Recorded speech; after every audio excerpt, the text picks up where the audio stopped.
Good afternoon, everyone. My name is Mark Johnson. I'm editorial board chair for CTO magazine. I'm also the regional vice president and executive leader for our strategic data management and analytics practice at Fusion Alliance down in the Cincinnati, Southwest Ohio, Northern Kentucky region that's located out of Cincinnati. I'm excited about the interview today. I have a great opportunity to introduce Julian Delany, who is Chief Technology Officer and also heads data and digital at News Corp in Australia. Julian, welcome to the interview today. G'day, Mark. It's nice to be with you from down here in Sydney.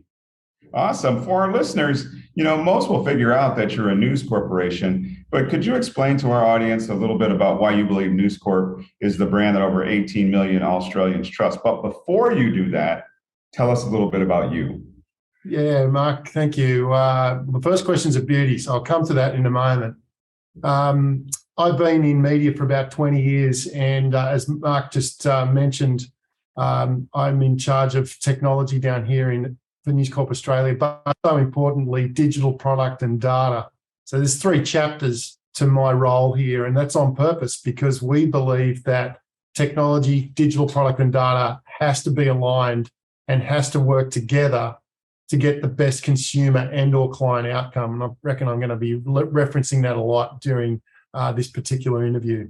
So News Corp Australia is a dominant news publisher, but we've got a lot of different brands here in Australia. In news, we're in food and travel and lots of other areas. So I've got a pretty interesting role. Very, very happy to be in it and proud to work for News Corp Australia. Awesome. And so now as we think about News Corp Australia, tell us why your brand is the one that 18 million Australians trust. It's a great question because how do you measure trust in a brand? I think you got to think about first up that News Corp Australia is predominantly a content-based company. We are following the news 24/7, usual stuff. And the news cycle in the last couple of years, I think you'd agree, Mark, has been off the charts. Unbelievable news, both here in Australia, globally. The news cycle has been incredible. And I think that the trust in brands comes from the coverage of that news. And I don't know about the rest of the world, but certainly here in Australia, consumers are very savvy around trusted news sources. And we're seeing that more and more. And it's been actually the news cycle of the last couple of years has really helped us lift the credibility and trust in our brands because of a flight to quality journalism. The basis of that content and that journalism being trusted, that helps us in the technology, digital and data space because we leverage and hinge anything we do off what our consumers think of our brands.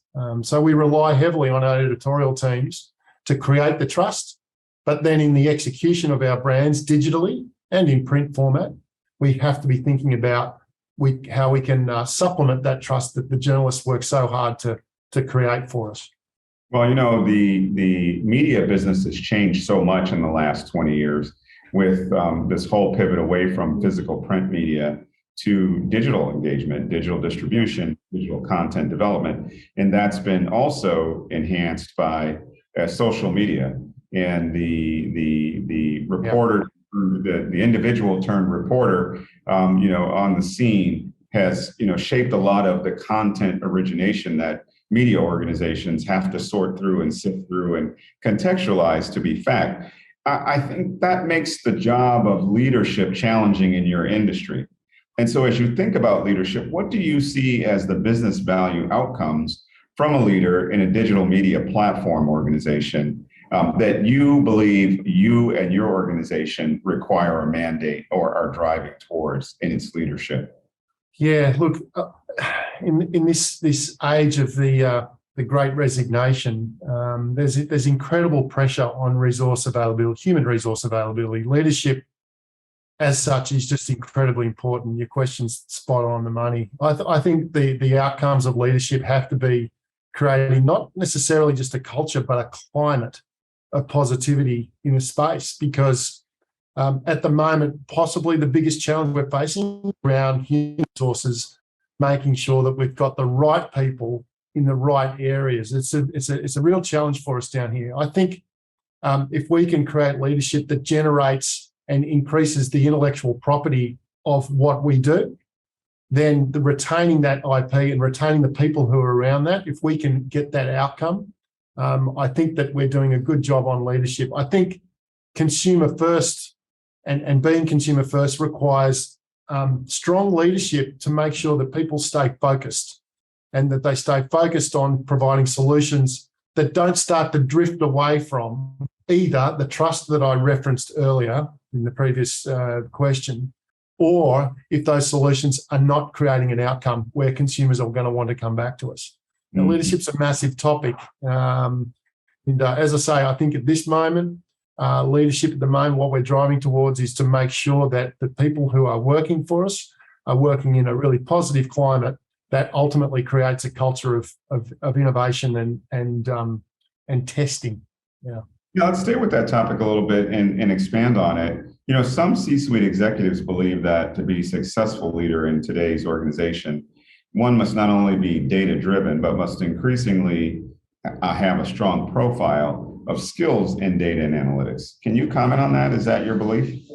Yeah, I gotta believe it. And I think there are companies around the world that have had this belief or strategy for many, many years. And I think that they're the companies who are succeeding in the year 2022 and will succeed in 23, 4, and 5. There's no question that data has had an established area of value and it's been the baseline of growth. But I think if you are leading, you have to make sure that data is top of the pops. I mean, I'm really proud of the data strategy that we have here at News Corp Australia. To be frank, it wasn't in a good 2 or 3 years ago. There was a lot of people around the company saying, we got all this data, we could do this, and this. But we didn't have a strategy around creating a way in which we could be entrepreneurial with that data. And to do that, we had to make sure that we brought that data together, which I'll talk about later on, but how we brought that data together to make sure that it was curated in a way that enabled our teams to be entrepreneurial with it. I mean, data's only as good as what you do with it, but it's also only as good as how you ingest. It's a big topic for me, but look, data is really, really important. I'd argue that the profile of a company is either lifted or lowered on the back of a data strategy. But what's more important now are these outcomes of the strategy. I think it's almost not simple, but easy to understand, bring data in the so-called lake. I think that the more interesting leadership challenge is making sure that the whole of the business understands what the use cases are to drive the value of the data.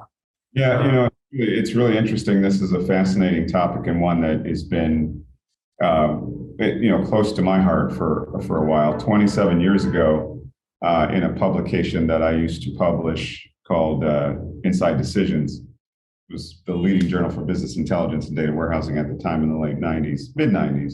I wrote an article and it was entitled "An Information Strategy for Your Company." Mm-hmm. And I recently read that article 27 years later, and you would have thought that I wrote it today for the organizations that are still struggling in the absence of having an information or a data strategy, to your point. And I think you just mentioned 2 or 3 years ago, having that data strategy wasn't the case. So you've had to engineer and architect and lay that down, which is really great. And it's a great precursor to value delivery, which is kind of a lead into my next question.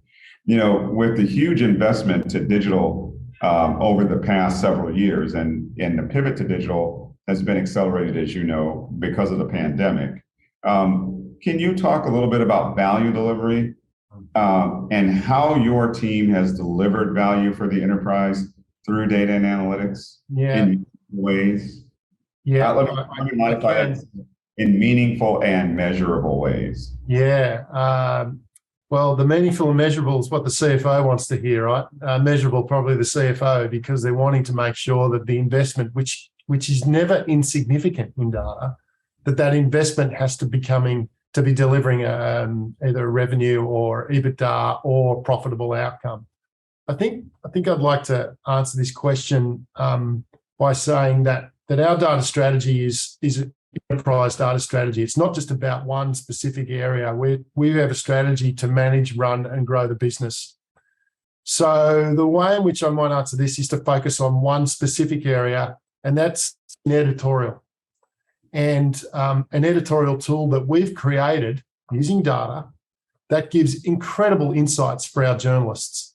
This is a data program that went across the enterprise, and this is giving information to our newsrooms and our journalists, granular information on the content that is creating value, Mark. It's the stuff that people really want to get to. I think in the digital world, it's easy to create content that we can just publish, but is not seen or valued or engaged with. And this tool that we've created, it's called Verity. Our Verity tool is one that really does use data from across the business. It's utilising data from consumption data, from how people are actually interacting with our sites. It's using data from our customer database, knowing exactly who they are. It's giving us time on site. And the value that this is creating is really helping a lot, not just in the acquisition of subscribers, but in the retention of subscribers. And so I think that's where the value is. I think sometimes you can, particularly in this type of field, it's like, how do we build to get more subscribers for our brands? But the retention value of this is, I think, second to none. It's really enabling our journalists and our content teams, and indeed our digital product teams, to get a more granular view of what our consumers are doing and what they're feeling and what they're seeing and what they're saying on our sites. This helps us pipe not just what the news of the day or the news of the week could be, but also what our digital product strategy needs to be to keep evolving what we're doing. It's been an incredible tool, and if your question here is around value delivery, I really believe this is the one out of all of the ones we're doing that's creating that value. I should also, if you give me just a couple more minutes here on this, that our entire data strategy is based on use cases. And so we've gone out to the entire business, to consumer teams, to client teams. That's consumers marketing teams for us, client teams are sales teams, HR teams, finance and the like, and said, what is it that you want to achieve out of data? Being very specific with outlining those use cases, taking them back into the data team, making sure we can deliver on that, making sure we've got the sources of data that we've got to pull in, and then delivering on those. Because guess what? If we're able to deliver on those use cases, we're then able to track the value very clearly as we roll out the data strategy around this. So value delivery is top of mind for us here at News Corp Australia, no question. I could talk about this for a while, man, but I'm going to stop. Yeah, fascinating. So for our listeners, if you like this interview and you would like to hear more like this, please visit cdomagazine.tech for more content similar to this. We're passionate about helping to educate the non-technical C-suite executive on the opportunities, investments, behaviors necessary to return that investment for what they spend on data and analytics and digital transformation. So we're just honored that you took the time to listen to this great interview. Thank you again, Mark Johnson, Editorial Board Chair, and we're out for today.